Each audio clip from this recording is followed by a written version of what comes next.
Hola y sean bienvenidos al canal La Cadena de Custodia, donde se realiza la emisión de cápsulas informativas, charlas, conferencias, seminarios e investigaciones referentes a temas de interés en el ámbito de las ciencias forenses. El día de hoy nos acompaña un gran amigo y compañero, un gran invitado también, Juan Francisco Toscano Godínez, abogado egresado con excelencia académica por la Universidad Veracruzana y maestrando en Justicia Constitucional y Derechos Humanos por dicha casa de estudios. Cuenta con un diplomado en litigio estratégico, perspectiva de género y derechos humanos, y diplomado en juicio oral de sistema penal y destrezas de litigación oral. Cuenta de igual manera con un diplomado en formación del Sistema Interamericano de Derechos Humanos, el Héctor Fix Zamudio, por la Universidad Nacional Autónoma de México. Ha sido consultor y capacitador independiente en materia de derechos humanos y sistema de juicio penal. Instructor como especialista invitado en diversos cursos, talleres y diplomados en la Universidad Veracruzana y diversas casas de estudio. Ha participado como concursante y asesor en concursos estatales, nacionales e internacionales en materia de debate, juicios orales y simulación de audiencias ante tribunales internacionales en materia de derechos humanos. Ha colaborado en la Dirección General de Cultura de La Paz y es coordinador de diversos proyectos para la investigación y difusión de los derechos humanos y sistema penal. Bienvenido, amigo. ¿Qué tal, David? Buenas tardes. Muy agradecido por la invitación y por la quizás inmerecida presentación de tu parte. Para mí es un honor que la cadena de custodia me pueda abrir este espacio para poder charlar contigo acerca de estos temas que son tan importantes. Y pues nada, muy agradecido con esta invitación. No, muchas gracias por acceder. Y bueno, el tema de hoy a tratar serán las ciencias forenses y la ley. En este tema se abarcará lo que son las investigaciones que realizan, la parte importante dentro del procedimiento e incluso de manera general la importancia en lo que es la valoración del juzgador. Pero antes de comenzar, se hará mm, una breve explicación de qué son las ciencias forenses. De acuerdo al Consejo Nacional de Investigaciones Científicas y Técnicas en Argentina, CONICET, esta la define de acuerdo a dicha área, que es un conjunto de disciplinas científicas que ayudan a la policía y a la justicia a determinar las circunstancias exactas de la comisión de una infracción y a identificar a sus autores. ¿Esto qué quiere decir? Que las ciencias forenses estarán muy relacionadas a las investigaciones que realizarán el Ministerio Público y la policía, siendo consideradas como los auxiliares para llegar a la verdad de los hechos. Muy bien, comencemos. No, pues esta definición que nos manejas, David, es muy interesante porque creo que algo debemos conocer todas las personas es un marco jurídico o una constitución. Quizás muchas veces se llega a pensar, ¿no? Que la cuestión de las leyes es únicamente para los abogados, ¿no? Que si hablamos de una constitución, únicamente un abogado la entiende, pero yo creo que todas las personas y dentro de todas las áreas de estudio tienen que tener un conocimiento acerca de ello, ¿no? Entonces esto refleja el contenido de un artículo de la Constitución, el artículo 21, que refiere sobre la investigación de los delitos, ¿no? Entonces claramente permite la entrada de que no solamente sean los abogados de la fiscalía, sino que también puedan entrar los peritos y puedan entrar las policías, ¿no? Entonces, es muy importante que nosotros consideremos que las ciencias forenses nos competen a todos y tenemos que tener una buena relación entre práctica jurídica y práctica de este tipo de ciencias para poder avanzar en nuestras investigaciones. Claro que sí.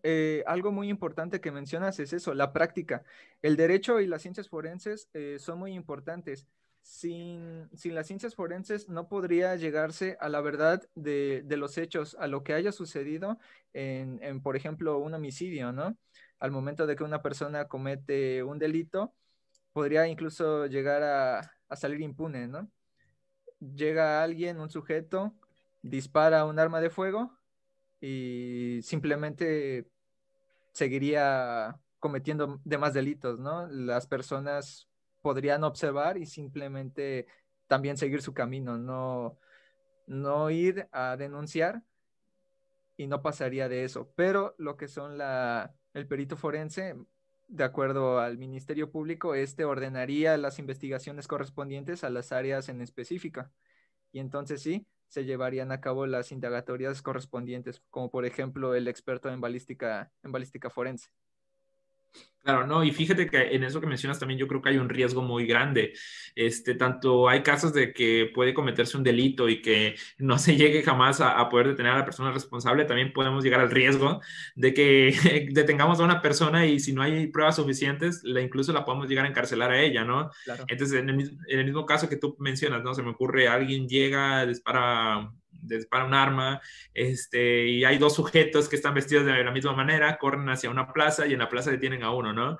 Y si únicamente nos quedamos con la ley y si decimos que, bueno, él fue señalado en situación de flagrancia, él fue detenido en el momento en que estaba cometiendo el delito, pues ya no habría más que buscarle, ¿no? ¿Para qué le hacemos si ya sabemos que él fue detenido cuando estaba cometiendo este delito, ¿no? Entonces, las ciencias forenses también no solo ayudan a poder que el crimen no quede impune, ¿no? No solamente ayudan a tener una sentencia condenatoria contra aquellas personas que cometieron el delito, sino que también es una garantía para las personas inocentes, tanto tú como yo, no tengamos que pasar en un futuro por una situación en la que únicamente íbamos pasando por el lugar y el momento equivocado y Así ahí es. fuimos detenidos y ya ni modos, ¿no? Nos toca Nos pagar los tocó. platos rotos. Así es. Es lo que mucho, Sí, lo que sucede constantemente, ¿no? Acabas de mencionar un punto muy importante, lo que son las pruebas testimoniales, ¿no? Es lo que normalmente sucedía antes, que es ese mismo ejemplo que tú pusiste, dos personas van con la misma ropa, la misma prenda, uno de ellos es quien dio uso del arma de fuego, pero casualmente van caminando por el mismo lugar y uno porque usó el arma de fuego intenta de huir, sale corriendo y el otro sale corriendo porque lo ve y se espanta y las personas simplemente ven a dos individuos huyendo, ¿no? El testigo que posiblemente vio al que sí usó el arma puede que confunda a la otra persona que simplemente salió corriendo porque se espantó, ¿no? Porque lo vio con un arma de fuego y la persona que vio que usó el arma de fuego a la persona que realmente cometió el delito, lo llega a confundir. ándale. O también en aquellos casos en los que el impacto es tan grande por un delito, se me ocurre, que las personas podemos quedar en un estado de shock. Y ese estado de shock hace que se nuble nuestro pensamiento y si de repente creemos que una cosa sucedió de tal manera, pues ya creemos que así fue y pensamos y estamos convencidos totalmente de que así fue. Entonces es necesario que ahí se intervengan, ¿no?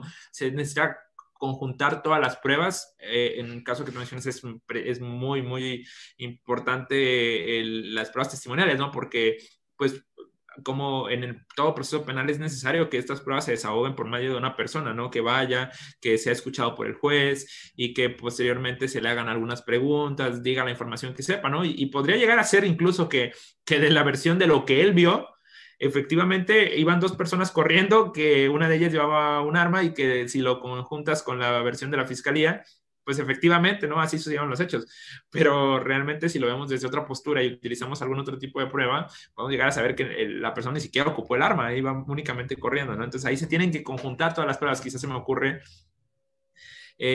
alguna pericial en dactiloscopía para ver si tocó o no tocó el arma, ver cuál era el estado en el que se encontraban. Incluso hay algunas personas, yo me meto ahí tanto porque quizás ahí no soy tan experto, pero la prueba para ver si una persona está diciendo la verdad o no, Ah, ya. todo ello en su conjunto, ¿no? Sí, claro que sí. Acabas de tomar un punto muy importante. Las personas expertas en las áreas. ¿Qué personas estarían involucradas? Bueno, normalmente lo que se ve en las películas, ¿no? O en las series CSI y todo eso, ¿no? Normalmente consideran que el criminalista es todas las ciencias forenses. El criminalista es el único que se involucra en el área de la investigación, pero la verdad es otra, ¿no? Por ejemplo, el criminalista, él está involucrado en realizar el resguardo y la recolección de todo indicio encontrado en el lugar de los hechos, pero él no es el único conectado a las investigaciones, porque anteriormente en la definición menciona que se realizarán investigaciones que ayudarán a la justicia. ¿Esto qué significa? Que el criminalista simplemente hará recolección de indicios encontrados, pero los que estarán involucrados en hacer los análisis serán esos especialistas forenses dedicados a un área en específico, por ejemplo, el de balística forense, el médico legista, el químico, por poner ejemplos, ¿no? Incluso la física, las personas que están relacionadas para saber la trayectoria de un disparo, la trayectoria de un impacto. Estos están muy conectados. Tránsito terrestre, cómo es que hubo un impacto de un vehículo. O sea, son una gama muy, muy amplia de las ciencias forenses. No, y como lo mencionas, el hecho de conocer que a veces puede llegar a haber limitaciones, ¿no? En un proceso penal, se me ocurre, para tener todas estas pruebas. Lo ideal es que las podamos tener, pero muchas veces no se le da la importancia. Creemos que con que vaya un perito en criminalística de campo es más que suficiente, ¿no? Pero tiene que sacar pruebas y tiene que sacar indicios y tiene que pasar por muchas manos y por muchas visiones expertas. Porque se me ocurre el simple hecho de que un ángulo de inclinación con otro, para el momento de disparar, que se ve reflejado, por ejemplo, en el anillo de Fish o en la prueba de Walker, para ver qué tanta distancia había entre la persona, el sujeto activo y el sujeto pasivo, pues va a cambiar totalmente. Pero si nosotros nos quedamos con, encontramos un casquillo calibre tal y encontramos líquido hemático a tal situación, a tantos metros, pues no basta, ¿no? Necesitamos que intervengan todos estos peritos, ¿no? En particular. Entonces, ahí tan solo en esa escena que te acabo de narrar, imaginaria, donde una persona le disparó a otra y hay sangre y hay un casquillo y hay una pistola, pues ahí habrán muchísimos peritos que puedan llegar a esa escena y pues llegar a reconstruir a la mayor medida posible los hechos, ¿no? Exactamente. Pero ahora, ¿cómo llegarán esos peritos? Anteriormente, en un video que se subió a principios de agosto, habló el maestro Eduardo Maizariñana sobre el tema de las facultades del Ministerio Público y el levantamiento del cadáver. En ese video se menciona sobre la trilogía de investigación. La trilogía de Claro. investigación está conformada sobre el Ministerio Público, la policía y el perito. El Ministerio Público es quien ordena las investigaciones que se realizarán de acuerdo a las necesidades que se requieran con respecto al delito en específico, porque no podrá solicitar, no sé, una autopsia cuando lo que sucedió fue un choque, ¿no? Lo que se Claro. requiere es un especialista en tránsito terrestre. ¿Y cómo se ordenan esas investigaciones? Bueno, se requerirán por medio de un escrito redactado y ordenado por el Ministerio Público. Así que, bueno, también tomando esta parte, pues también los invito a que vean ese video por el maestro Eduardo Maizariñana. Sí, no, es muy importante, la verdad, la otra vez que estaba escuchando precisamente ese video me llamó mucho la atención y dije, bueno, sí, totalmente de acuerdo con el maestro Eduardo, ¿no? Y es que precisamente yo mencionaba algo al principio de este video, que los abogados debemos quitarnos el ego de somos abogados y no necesitamos de las ciencias forenses, y también en las ciencias forenses también tiene que haber una mayor recepción hacia lo jurídico. Tanto nosotros como abogados, como fiscales, tenemos que capacitarnos para conocer conceptos básicos, porque claramente vamos a necesitar que las ciencias forenses vengan, intervengan y nos apoyen en este proceso de investigación, pero pues también nosotros tenemos que saber hacia dónde dirigirlos, ¿no? En la Claro. práctica me ha tocado ver agentes del Ministerio Público, lo digo con total licencia académica para poder hablar acerca de ello, ministerios públicos que no tienen una idea de qué es lo que está sucediendo en el lugar, ¿no? Y llegan a pedir alguna prueba de tal forma, o a veces porque los recursos no les alcanzan, o también Son tenemos que suficientes. reconocerlo, a veces las fiscalías tienen un trabajo excesivo, ¿no? Pero pues eso tampoco quita la responsabilidad. Se reconoce que es una situación difícil para ellos, pero tampoco se exime de su responsabilidad de conocer de las ciencias forenses y de intervenir, porque de lo contrario no solamente se está afectando el debido proceso de la persona imputada, sino que también se está afectando los derechos de la víctima. Y tenemos que recordar que en esto, pues los derechos humanos de la víctima son importantes al esclarecimiento de los hechos, a conocer la verdad de lo que sucedió, a que posteriormente se les pueda reparar el daño. Pero si desde el primer momento el fiscal pidió una prueba que eliminó todas las demás pruebas existentes, pues ya nos encontramos con un problema. Muy, muy cierto. Y esto nos lleva al siguiente punto. ¿Qué tan importantes son las ciencias forenses en los procedimientos? Bueno, de acuerdo al Código Nacional de Procedimientos Penales, en el artículo 272, estipula, durante la investigación, el Ministerio Público o la policía con conocimiento de este podrá disponer la práctica de los peritajes que sean necesarios para la investigación del hecho. El dictamen escrito no exime al perito del deber de concurrir a declarar a las audiencias de juicio. Como ya se mencionó anteriormente, Las investigaciones serán solicitadas por parte del Ministerio Público y serán requeridas todas aquellas que sean necesarias para llegar al esclarecimiento de los hechos. De igual manera, el dictamen no solamente será aquel escrito en el cual se diga la metodología, cómo se llevó a cabo la investigación, el procedimiento que requirió el perito para llegar a los resultados de dicha investigación, sino que se requerirá también al momento del desahogo de la prueba la presencia del perito mismo. Claro. No, totalmente. ¿Qué importancia tienen las ciencias forenses? Yo digo que tienen un papel más que protagónico en el proceso penal.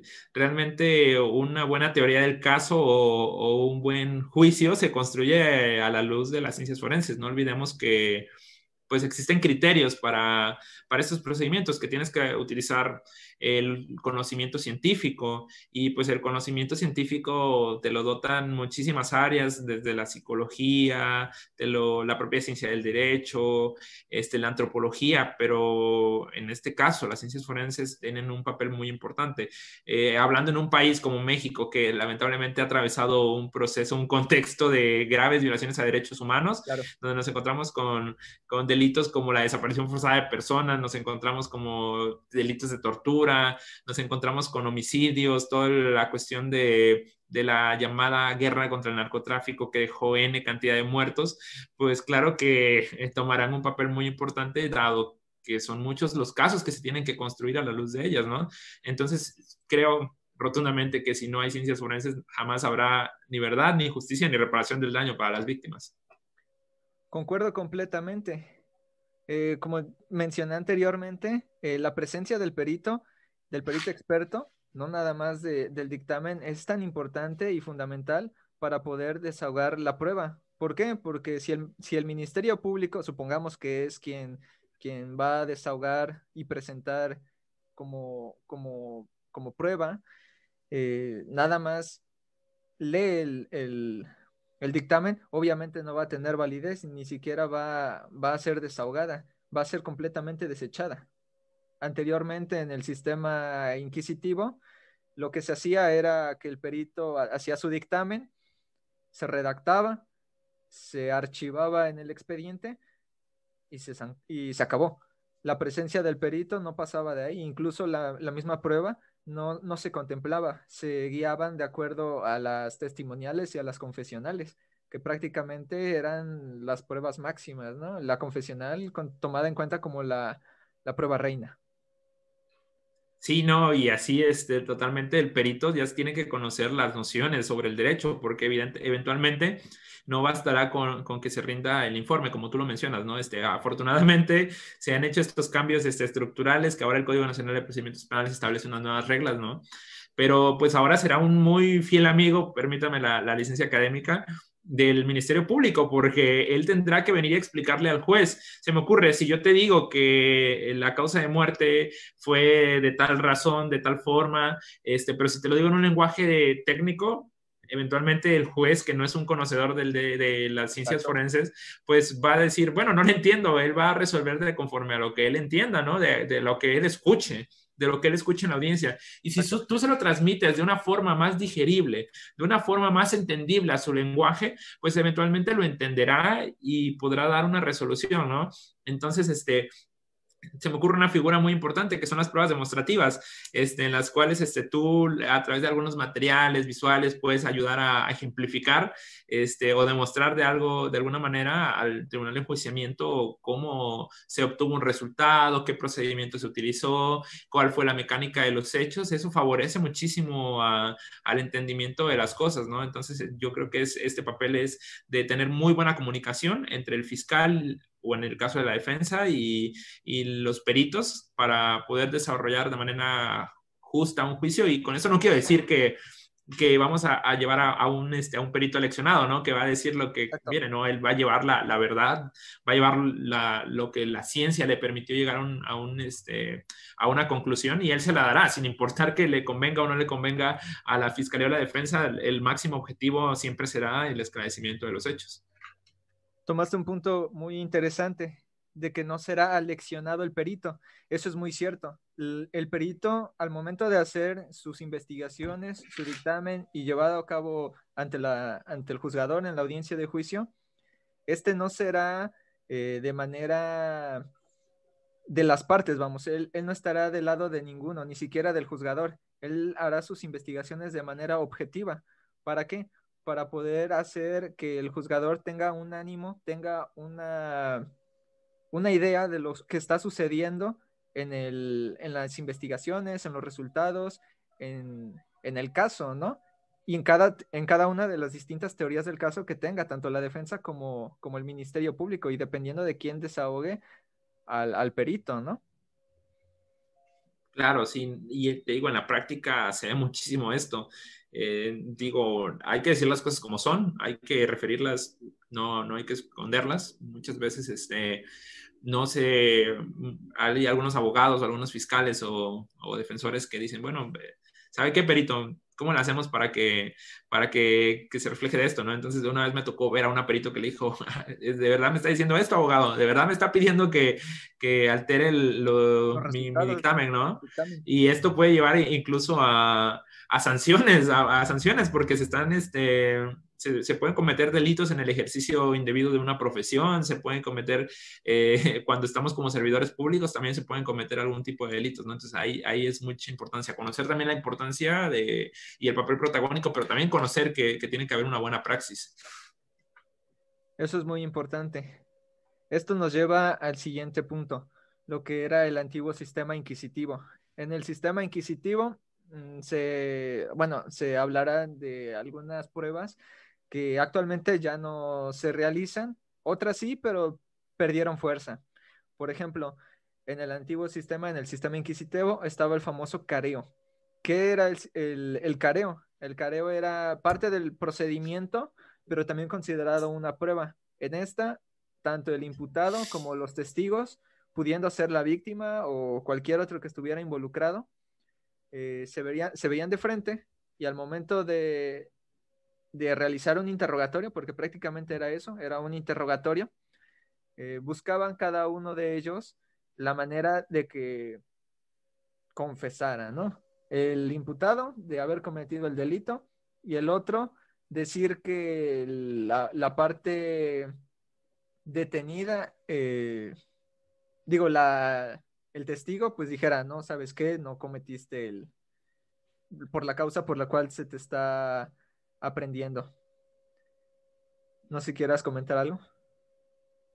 Sí, no, totalmente. En la cuestión del careo, creo que fue tomado anteriormente por las fiscalías como de, bueno, esto es lo que me sirve, esto es lo más fácil, esto es lo más rápido, y vamos a sacarlo y por aquí vamos. Habían muchos careos, pero realmente yo considero que esta es una situación totalmente revictimizante e incluso violatoria de derechos humanos, ¿no? Luego veíamos cuestiones de violencia sexual, donde teníamos a la víctima con su victimario en una misma sala y donde se confrontaban. Esto es totalmente violatorio de sus derechos humanos porque Completamente. no es posible que es muy revictimizante, ¿no? Cuestiones de violencia familiar que decían, bueno, ¿por qué se separaron, no? ¿Por qué se peleó con su esposo? No, pues, fíjese que porque, pues, me pegó. Y el señor, ¿por qué le pegó?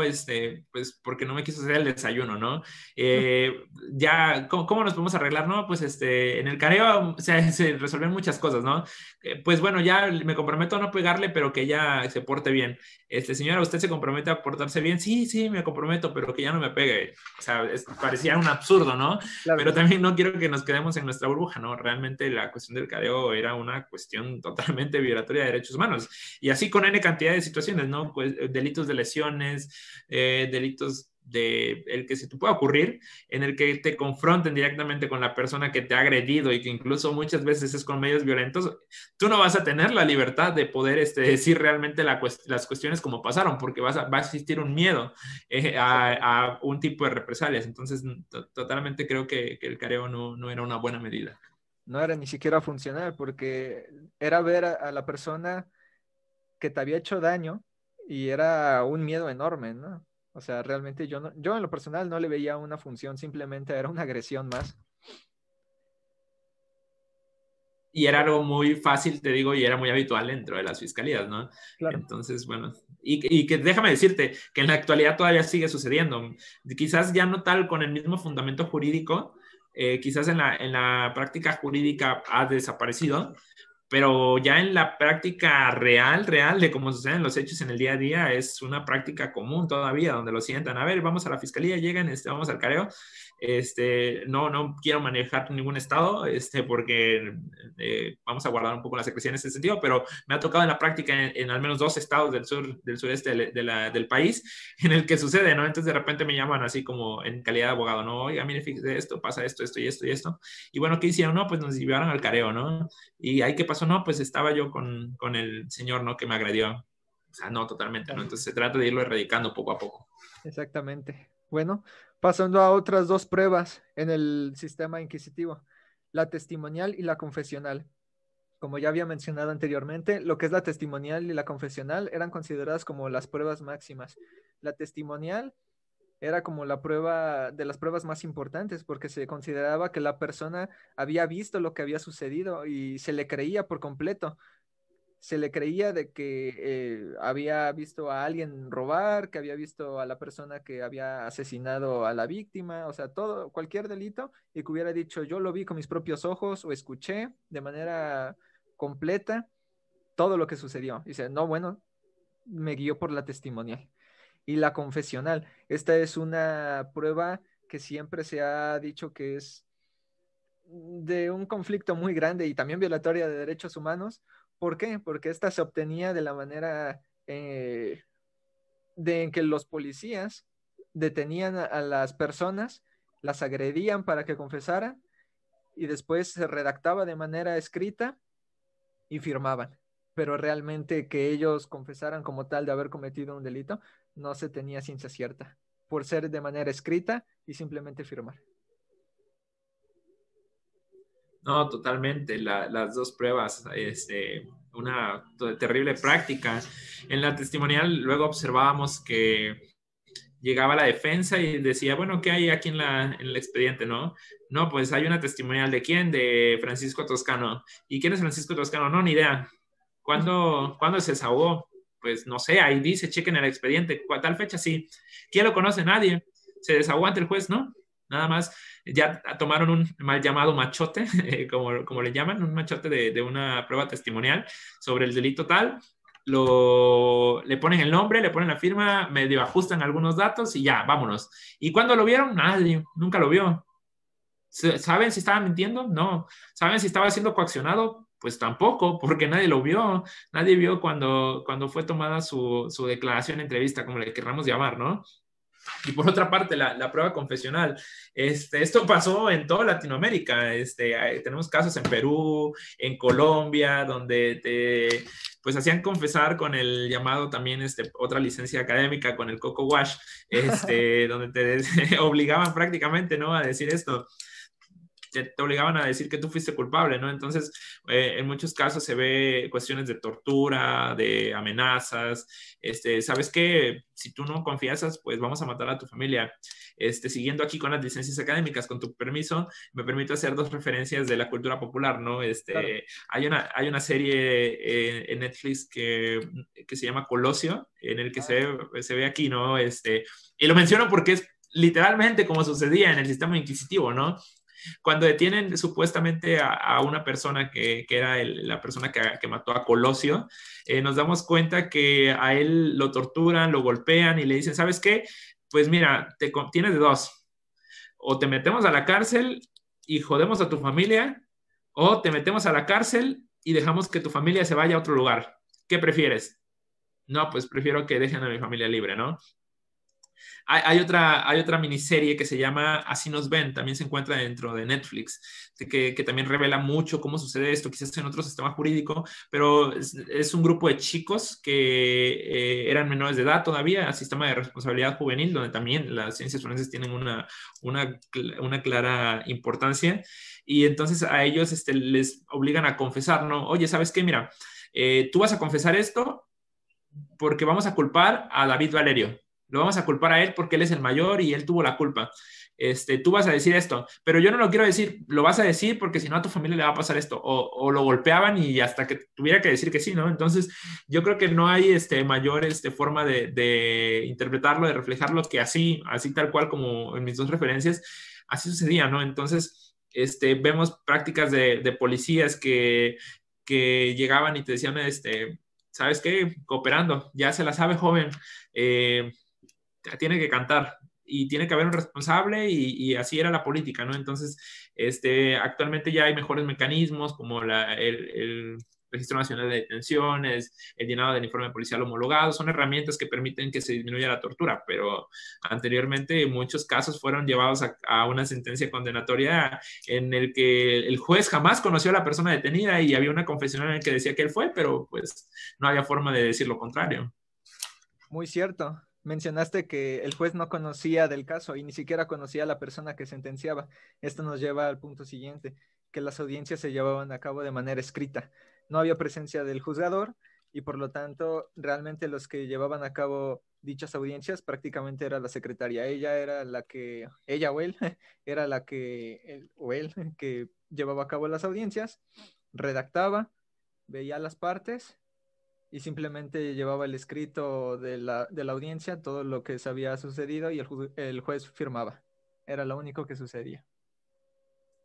No, y luego la cuestión de las audiencias, como tú las dices, escritas, ¿no? O sea, está el abogado, sí, sí está aquí, ¿no?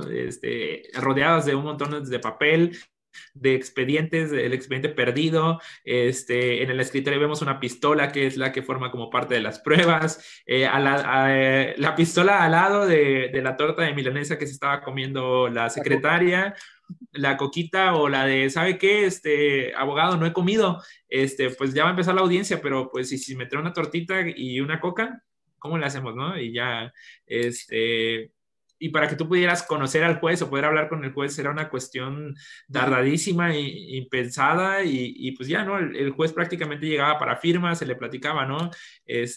No, pues tal persona, hay un caso por ahí, igual voy a omitir los datos, ¿no?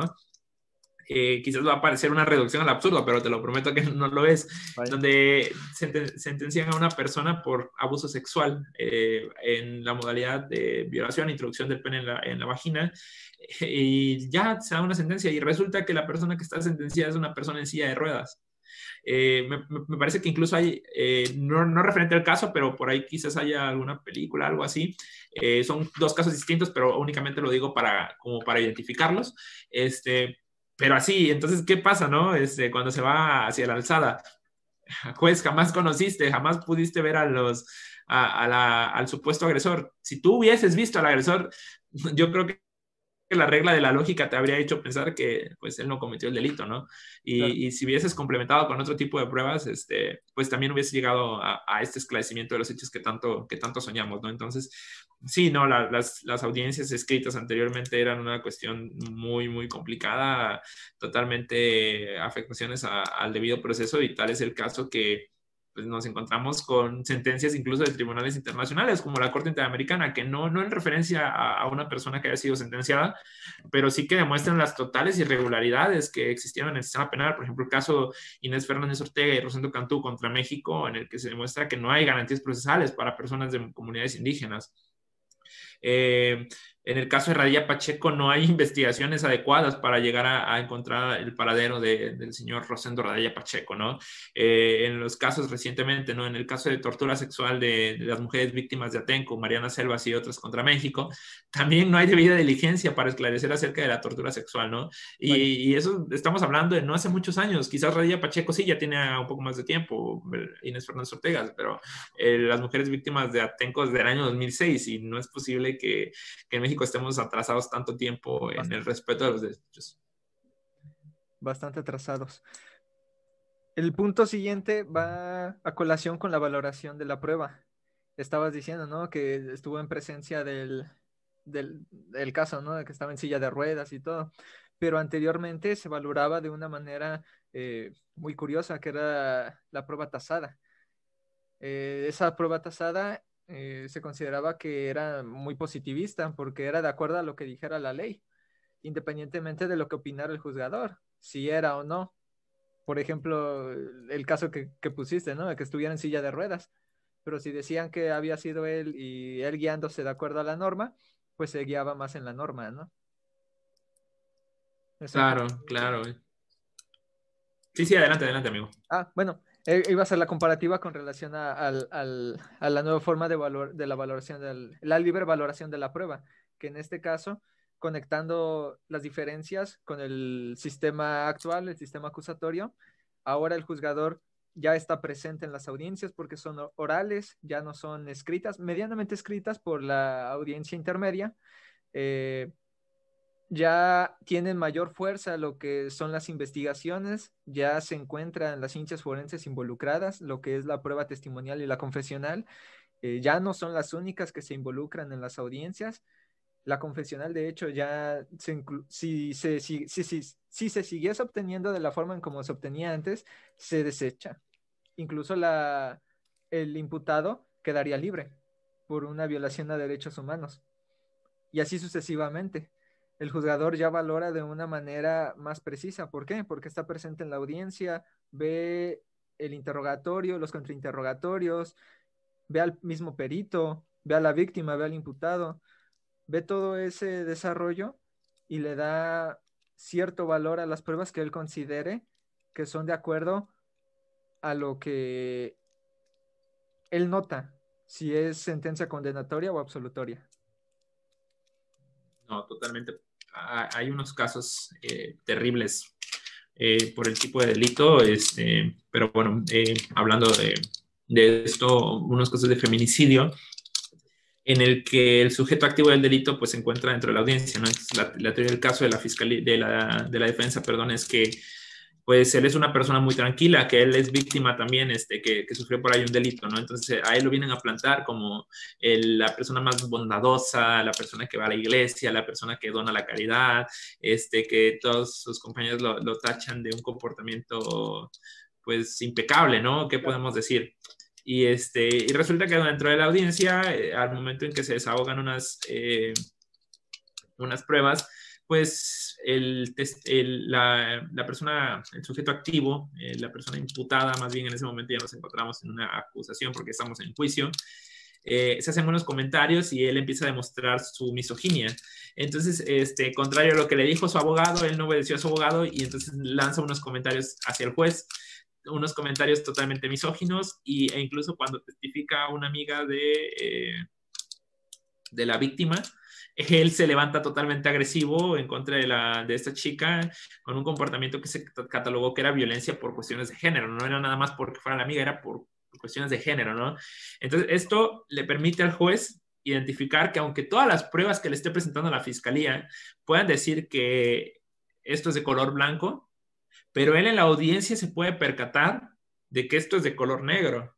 Exactamente. Y solamente dentro de la audiencia lo pudimos haber percatado y si nosotros nos hubiéramos quedado ahí en el escritorio, pues no lo habríamos descubierto. Entonces esa es la importancia de la valoración libre, ¿no? Entonces, por más que los testimonios sumaran 100 puntos por hacer una analogía, si tú lo vas con la valoración tasada, pues te dice que 100 puntos son más que 50 puntos. Pero en la audiencia nosotros vimos una cosa totalmente distinta, ¿no? Y entonces, luego surgen unos problemas, por ejemplo, ahora con la cuestión del COVID, ¿no? Donde se tienen que tomar algunas audiencias, incluso de manera virtual, vamos camino hacia ello. Desconozco qué rumbo voy a tomar la ciencia jurídica en ese aspecto. Pero bueno, ¿hasta qué punto se podría llegar a ver afectado la libre valoración de la prueba y si se están garantizando estos principios? Eso es muy importante. Fíjate, lo del COVID, eso será algo muy curioso y muy fuerte, porque hay muchas audiencias que han permanecido sin continuar y otras sí han seguido, pero han tenido fallas, ¿no? Algo tan simple como el Internet, ¿no? Que se cortan o empiezan a tener fallas. Pero bueno, eso sí sería de investigación muy, muy fuerte. Eh, para el siguiente punto será un caso, el cual vamos a conectar con todo lo ya mencionado anteriormente. Este se convirtió en un documental que quiero suponer ya todos conocerán, que tú también ya has de conocer, hermano. Se llama Presunto Culpable. Voy a compartir pantalla para que puedan ver las diapositivas. Buenísimo, por cierto, el caso, ¿eh? Muy buenísimo. En este caso, nada más vemos que comparte bien la pantalla completa. En este vamos a hacer conexión de todo lo que se ha comentado. Presunto culpable. ¿De qué trata? Bueno, José Antonio N. fue acusado de homicidio calificado. ¿Cómo es que fue acusado de homicidio calificado? Ni siquiera él sabía. ¿Por qué? Porque esto fue basado en el anterior sistema, en el sistema inquisitivo. Su sentencia fue inconsistente, no habían pruebas suficientes como para decir él fue el que mató a X persona con un arma de fuego. Al momento de que lo detienen y eso, hubo muchas inconsistencias porque en el lugar de los hechos era una distancia muy, muy larga a comparación de donde él se encontraba ubicado.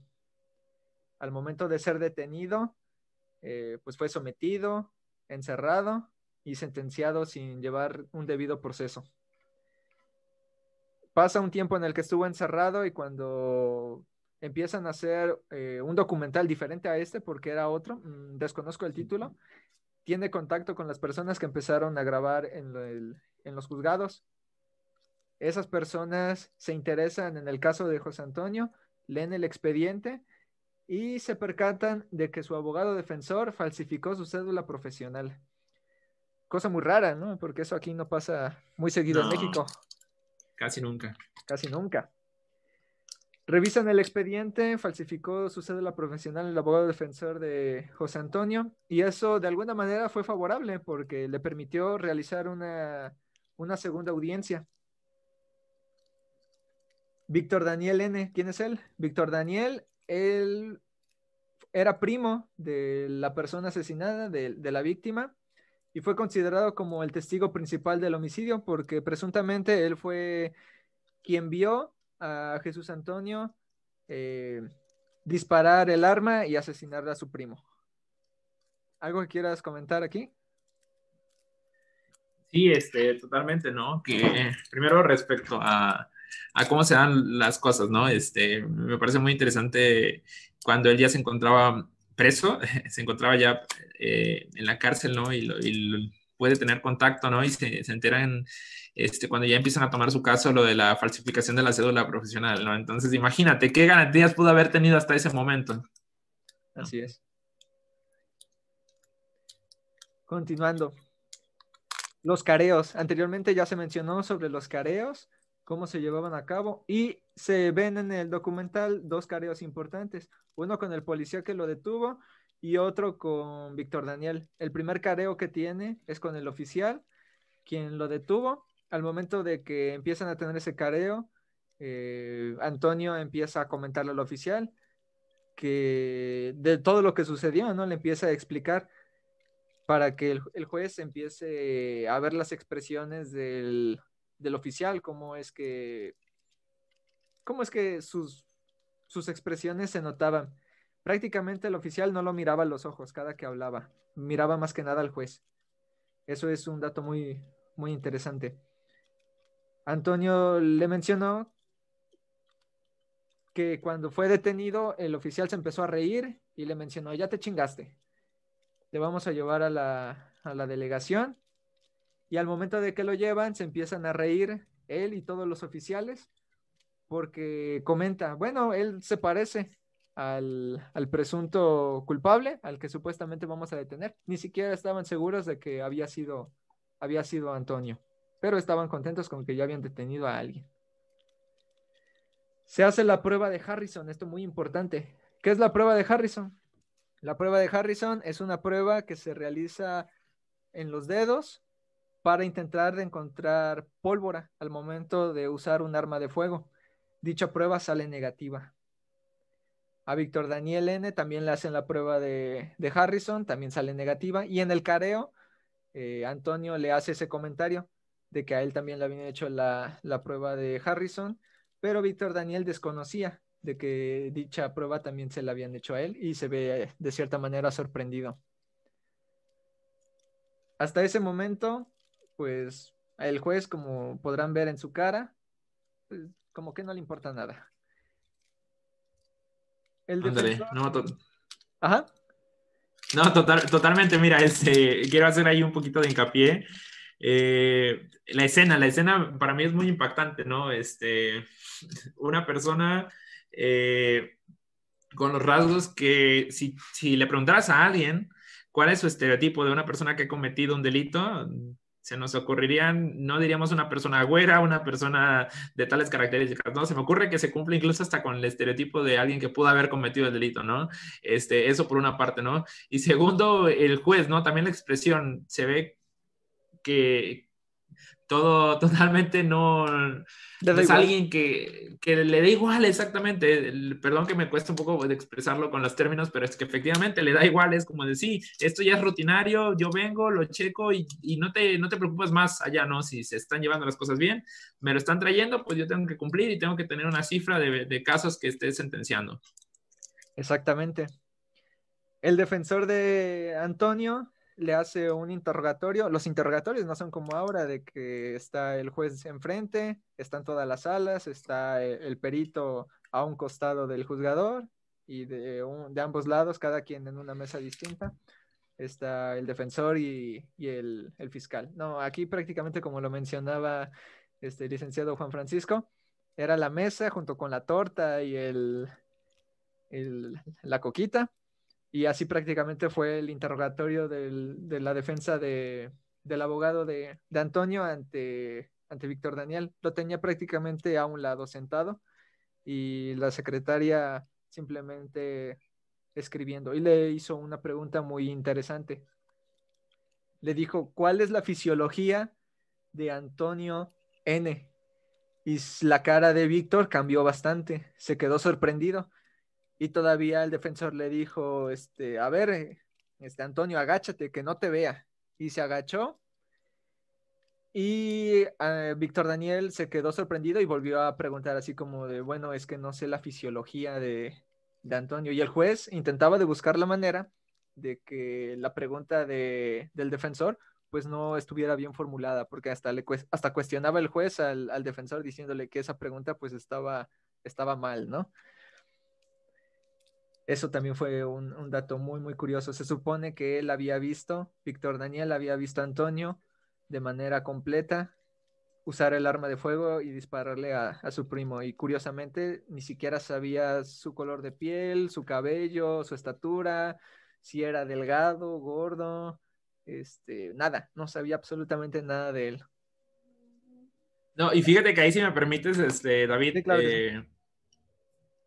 Algo que me llama mucho la atención y que pasaba mucho anteriormente era como de se hacía todo un equipo, juez, fiscalía y todos los policías, todo lo que se te quiera ocurrir contra la persona detenida. Era Claro, como de, literalmente, como dice la frase del policía uno, ya te chingaste. Literalmente tú sabías que si llegabas a esa distancia ya te habías chingado, porque literalmente iba a ser un equipo contra ellos, ¿no? Entonces ahí como lo mencionas, ¿no? El juez indebidamente buscando que el defensor no pudiera sacar sus preguntas porque pues eso, de acuerdo a su moralidad y sus estereotipos o cualquier razón que tú le quieras poner, pues la persona que está ahí es por algo y si está por algo tiene que ser sentenciado, ¿no? Entonces, por eso es muy importante la independencia de las fiscalías, que estos puedan hacer una investigación y que también la autoridad judicial no sea nada más como, bueno, ya me lo dijo el fiscal, es la verdad, ¿no? Sino que también permitan eso, ¿no? Contrario a la actitud del juez que aquí estás mencionando, que sea todo lo contrario, que diga, a ver,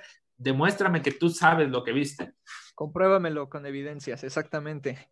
Mencionaste algo muy, muy interesante, la colaboración, ¿no? La participación entre la fiscalía, la, el ofendido que podría ser aquí Víctor Daniel, y ofendido entre comillas, porque está acusando a alguien que ni siquiera está seguro de haber sido él, y lo hace con toda la Claro. intención, porque en una de las escenas se ve que está hablando Víctor Daniel con uno de los oficiales y se ve la cizaña, ¿no? Se ve la cara de que lo están logrando, estoy logrando que lo encierren y se hablan al oído.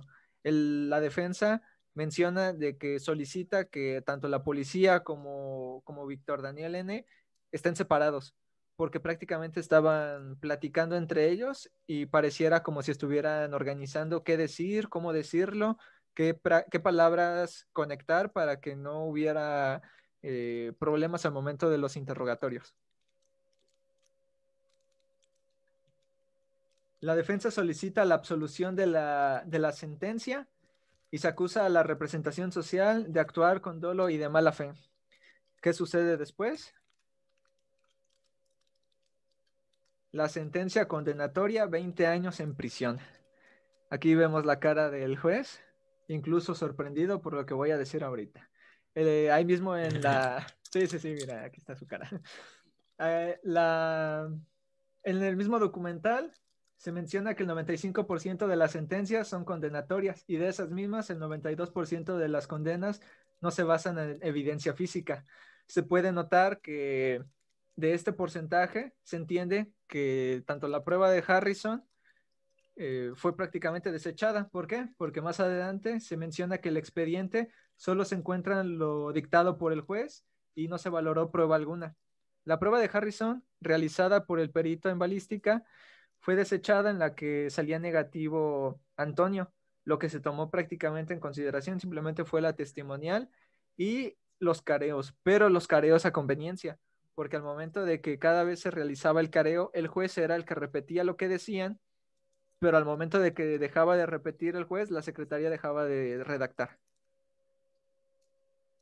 No, hombre, totalmente. Yo creo que lo que estás manejando aquí justifica totalmente la cara del juez, como decías, ¿no? No, ya hablando en términos serios, es abismal, es impactante. El 95% de las conductas o de las sentencias más bien serían condenatorias. Eso nos quiere decir que, pues, ¿cuántas personas pudieron haber sido sentenciadas de manera injusta? No sabemos qué porcentaje de ellas pudo haber sido así, pero si el 92% de las condenas se basan en evidencias no físicas, pues significa que pudo haber muchísima mala práctica como la que hemos venido comentando aquí, ¿no? Y, pues imagínate, ¿no? Si tan solo a él le dieron 20 años de prisión y eres una persona que tienes 36 años, 20 años, pues prácticamente ya se te fue la mayoría de tu vida en eso. Entonces, no, totalmente un sistema violatorio. Muy, muy correcto. En la sentencia, el juez solo copió y pegó la sentencia anterior. Al momento en el documental se nota que empiezan a revisar la sentencia y el expediente y hacen una comparativa y se percatan de que fue exactamente eso. Copió y pegó sentencia anterior, en la cual en la primera vez lo habían sentenciado de igual manera a 20 años y en el nuevo juicio lo vuelven a sentenciar 20 años y hasta eso creo que le agregaron meses. ¿Qué sucede al siguiente? Solicitan la apelación y se ofrecen las pruebas de audio y video como pruebas. ¿Qué audios y videos? Bueno, todo lo que grabaron antes de hacer el documental. Cada que se llevaban a cabo las audiencias de juicio, grababan a las audiencias y todo audio y video. Se logra la duda razonable en el tribunal. Esto permitió que fuese liberado. ¿Pero por qué? Porque al momento de que empiezan a ver todas las grabaciones, se percatan de lo que se había mencionado, de lo que permite el nuevo sistema de justicia penal. Las expresiones, la forma en cómo se desahogaban las pruebas, ven que empiezan a tener ciertos aspectos relacionados entre la policía y Víctor Daniel, empiezan a tener esa forma de trabajar, ¿no? De buscar la manera de que coincidieran todo lo que dijeran, la participación del mismo juez, o sea, todo, todo, todo. Duró prácticamente 2 años y medio en prisión.